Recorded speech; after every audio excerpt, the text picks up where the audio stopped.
everybody and welcome back to the Blossom Crochet channel.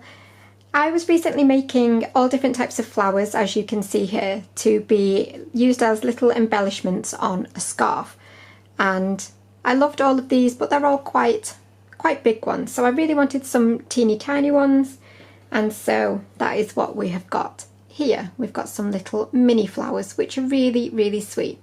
They literally take 2 minutes to make, so I'm going to show you how to crochet these in absolutely no time at all. You can use any yarn, and whatever hook size your yarn recommends is absolutely fine.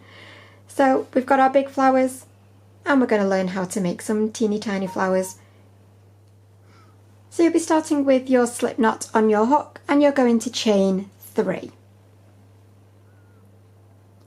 And then into that very first chain right next to your slip knot, you will do a UK treble, if these are your doubles in US terms. So yarn over, insert into that first chain, yarn over and pull up, yarn over, pull through 2, yarn over, pull through 2.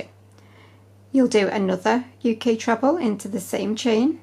We're going to be working all of our stitches into that first chain. You're then going to chain 2. So technically you've got a chain 2 because we did a chain 3 at the beginning. So you've got a chain 2, 2 trebles and a chain 2. And then we're going to slip stitch down into that first chain. So insert and yarn over and pull through both. So that is our first petal. You then want to chain 2 and do 2 trebles into that chain, that starting chain that we did. Chain 2 and slip stitch back into that center. So now we have got 2 petals. So obviously we want a total of 5. So you will repeat that 3 more times. So chain 2, 2 UK trebles, 1 and 2, chain 2 and slip stitch. So there, now you have got 3. So if you just repeat that 2 more times, and I will meet you in just a second. As you work around, you're probably going to need to just pull those petals around a little bit to make yourself a little bit more room.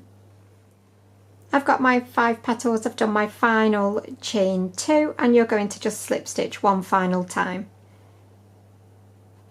into that center circle. At this point, you will chain 1 and snip off and just pull that tight. Now obviously we want to close up that center circle a little bit, so you'll just use your tail to do that. So your starting tail from the beginning, you'll thread that up and then you'll just weave that around the base of all of your stitches like so. And once you've gone all the way around, you'll literally be able to just pull on that tail and it will close up that center. And then once you've tightened it, just weave it in a smidge more just to secure pulling that tight. So we'll be able to snip that one off now. And then you'll just weave in your final tail just as normal, however you prefer to weave in your tails. Just make sure you weave it in down the back of the work. Obviously you don't want to weave in your tails to the front. And there you have it, a cute little teeny tiny 2-minute flower, which will hopefully be approved by that one. I'm going to just rescue my needle. And now she's after the flower. So that is it. I really do hope that you have enjoyed these teeny tiny flowers, and I will see you for another tutorial really soon. But if you don't subscribe, make sure that you do that now and click on the little bell icon so that you never miss a new tutorial. But thank you as always for watching, and if I have any supplies left that she hasn't stolen, I will see you for another tutorial really soon. Bye for now.